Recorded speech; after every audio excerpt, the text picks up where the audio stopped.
What's up, YouTube? This is Too Raw for TV.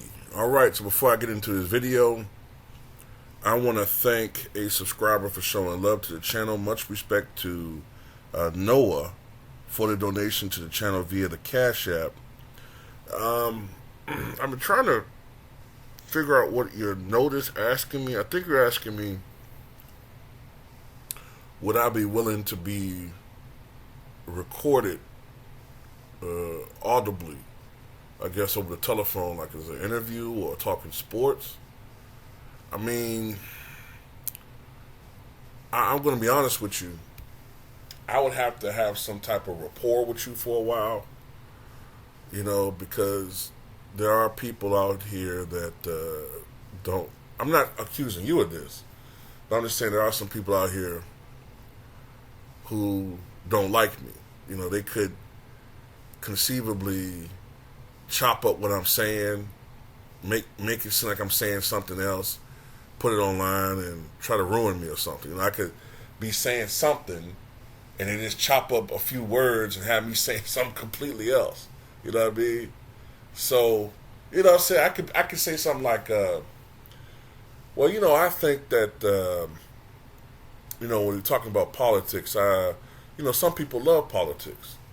And at the end of the day, I think men are more interested in politics. But, now I can say that, right? They can chop it up to say, I love men. I'm just saying, right? You just never know what people could do, man. But, I don't know. I have to have some type of rapport with someone before I could do some type of recording. But that's definitely something I'm interested in. So this is a question that I've had, right? One of my subscribers wanted me to answer a question, and that is the best player on a championship team by default the best player in the NBA until that player is replaced by the next best player on the championship team? Or, if they repeat, do they stay the best player in the NBA?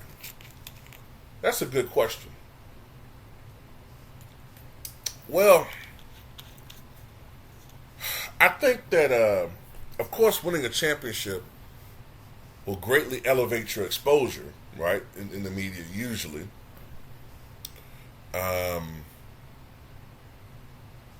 Winning a championship definitely puts you in that conversation.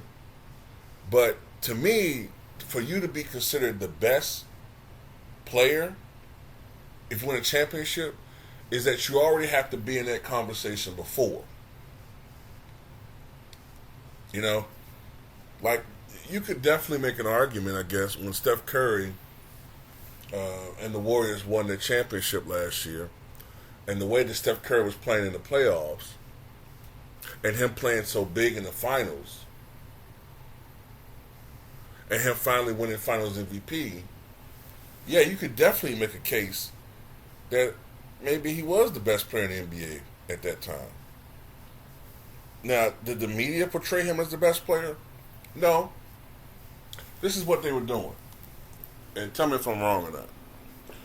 The media, or the La Media, don't really want anybody surpassing their guy.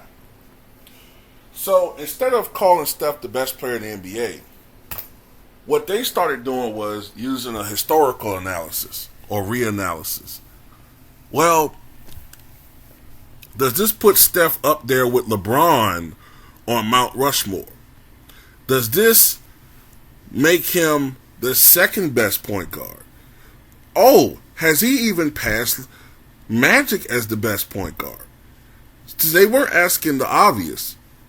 Does this make Steph Curry the best player in the NBA? Because that's not what the La Media want. And I call it La Media because I generally think that the mainstream talking pundits, ESPN, Fox Sports, some others, I think they're all, or the majority of them, have all been compromised in a certain way, right? So I definitely think if you're a player that already is in the conversation, if you win a championship, yeah, it can make you the consensus best player. Excuse me. When Giannis won a championship in 2021, I think that made him the best player in the NBA. Look, if somehow, some way, if the Sixers win the championship, I think that will probably, because I can't see that happening without a dominant Joel Embiid run in the postseason. I guess you would have to say that would make him the best player in the NBA. Especially if you consider that he wins the MVP and the Finals MVP, that makes him the best player in the NBA. Now, there are exceptions. When the Detroit Pistons won the championship in 2004, Chauncey Billups was Finals MVP, but I don't think anybody would consider Chauncey Billups the best player in the league at that time.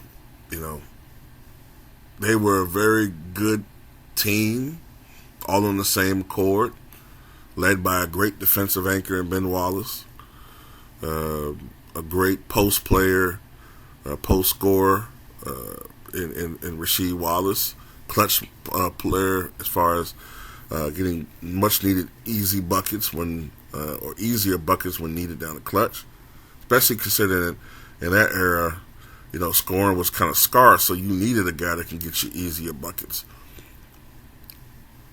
Rip Hamilton, goddamn a human gerbil, non-stop motion, and Chauncey Billups, quarterback and everything.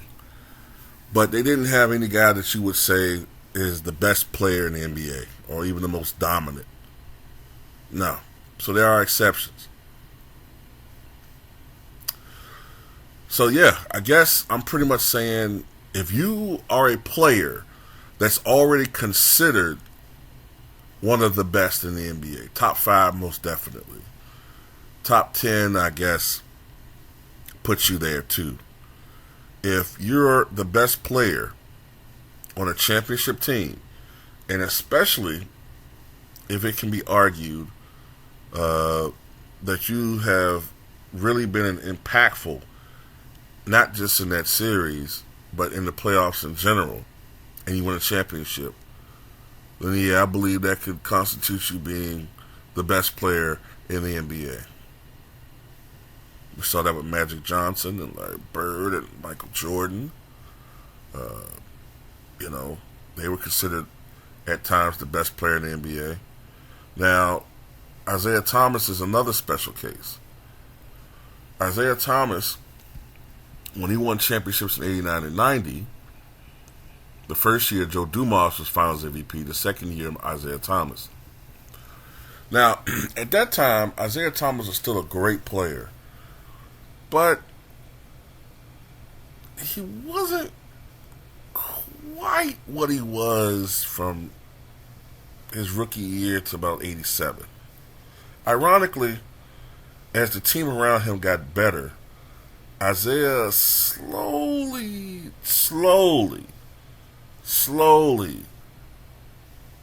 began to diminish as a player. Now, I mean slowly, because he was still a bona fide all-star player that could get you, 17, 18, and 9 in his sleep. But in his prime, Isaiah Thomas could get you 23, 24, 12, 13, and a little bit more consistent on the defensive end, even though he was never a great defender. Now, I would say Isaiah was never considered during that time period the best player in the NBA.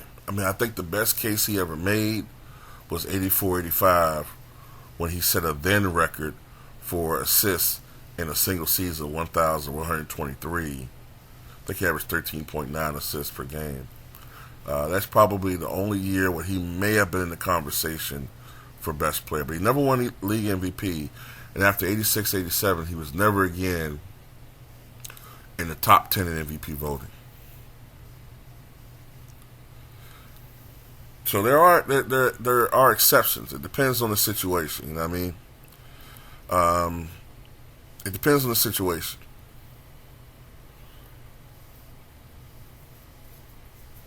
Rick Barry. You could argue when the Warriors shockingly swept the Bullets in 1975. Rick Barry had a very, very incredible series. I think he averaged like 30 points or damn near it, something like 6 or 7 rebounds, 5 assists, 3 steals. I mean, just dominated that series. You could argue that he was the best player in the NBA at that time. Now, did that last? Maybe not, but you could argue it most definitely. But he wasn't winning MVPs either during the regular season. I think at the time, the reigning MVP might have been Bob McAdoo. So you see, it's subjective.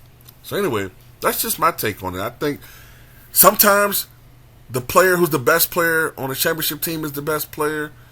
Sometimes it's debatable, and sometimes he's not. He's a great player, but he's not the best player in the NBA, and there's really no argument for it. So that's my answer. I guess sometimes yes, sometimes no, sometimes maybe. But anyway, tell me what you guys think.